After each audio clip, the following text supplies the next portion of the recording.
ke Pak Ali dulu, Pak Ali. Selain menjadi polisi yang menegakkan hukum begitu ya, tapi juga punya jiwa sosial yang tinggi. Boleh diceritakan dong Pak, mengapa selain menjalani tugas sebagai penegak hukum bisa punya jiwa sosial yang tinggi juga Pak Ali? Begini Pak ceritanya, saya dulu itu dari kecil di pondok pesantren. Ya di pesantren, di Tambak Beras, di Bahrul Ulum, di tempatnya guru saya namanya Ki Haji Jamaluddin Ahmad. Nah, saya mondok kurang lebih 17 tahun, tapi saya santri nggak begitu pintar. Nah, setelah itu saya di pondok, saya sowan ke guru saya, Pak Yai, saya ingin mengabdikan menjadi polisi. Alhamdulillah Kiai saya memberikan restu. Namun Kiai saya memberikan 2 amanah kepada saya. Ali, besok kalau kamu udah jadi polisi, jadilah polisi. 1, yaitu kamu harus hubul waton minal iman. Cintailah bangsa ini. Yang kedua, kamu menjadi polisi yang selalu ada manfaatnya bagi bangsa Indonesia ini. Jadi dengan amanah beliau kita masuk polisi, setelah menjadi polisi ya kita lakukan amanah beliau setapak demi setapak sampai saat ini. Jadi seperti bisa itu, bermanfaat, cinta kepada bangsa dan juga bermanfaat bagi masyarakat pada akhirnya ya. Nanti kita cerita lebih lanjut mengenai apa saja yang sudah Pak Ali lakukan. Kita ke Pak Edi dulu ya. Kalau Pak Edi gimana ceritanya Pak? Selain jadi penegak hukum, orang taunya polisi serius begitu ya, tapi Bapak juga punya jiwa sosial yang tinggi. Iya, terima kasih. Jadi motivasi saya itu sama seperti Pak Ali, pesan dari seorang guru. Jadi santri itu apa-apa ikut sama perintah guru, dawuh guru. Ketika saya jadi polisi, Pak Yai saya itu pesannya pangkat itu tidak dibawa mati. Tapi dengan pangkat, dengan jabatan kamu bisa cari untuk bekal nanti dibawa mati. Jadi khairun nas anfa'uhum linnas. Jadi sebaik-baik manusia adalah yang bermanfaat untuk sesama.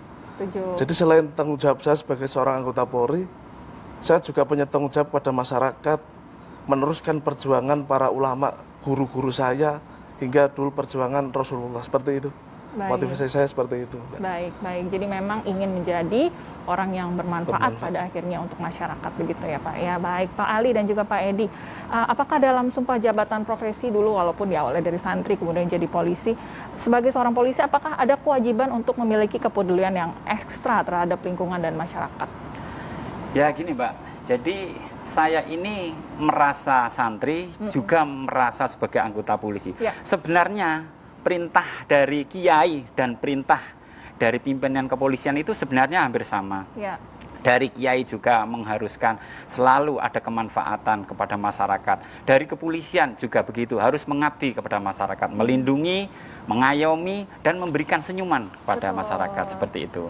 Jadi kita lakukan setapak demi setapak dengan kemampuan kita. Baik. Jadi kalau lihat Pak Polisi bukan takut kita ya, tapi memang sebagai pengayom tadi bisa melindungi masyarakat. Pak Edi ada yang mau ditambahkan Pak? Kalau saya pendidikan 2009 itu pendidikan Brigadir Polmas.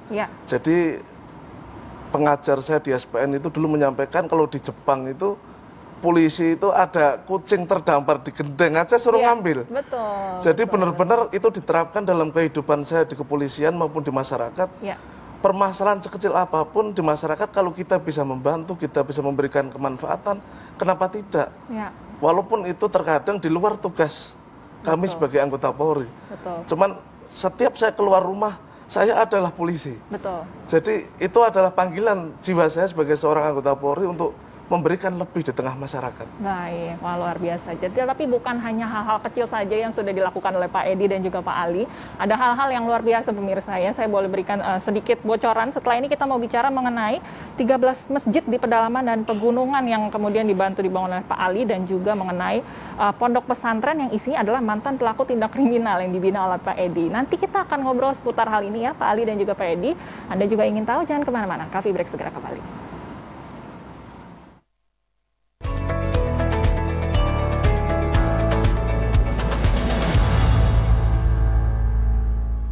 Atadrun Ahmadul Muflis. Kau tahu nggak siapa yang bangkrut nanti? Kok bisa bangkrut? Bagaimana caranya? Nah dia sembahyang tawa, dia puasa, dia haji, tapi sayang sama tetangganya rusak. Tetangganya dia gosip. Ngopi di TV One. Tausiah penuh hikmah dari guru-guru kita pekan ini.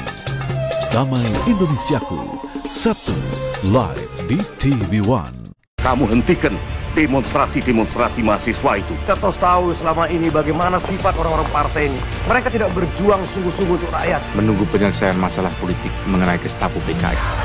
Saksikan film spesial Jakarta 1966, lahirnya Surat Perintah 11 Maret 1966 Sumber Semar, Minggu 31 Oktober pukul 20 waktu Indonesia Barat, hanya di TV One.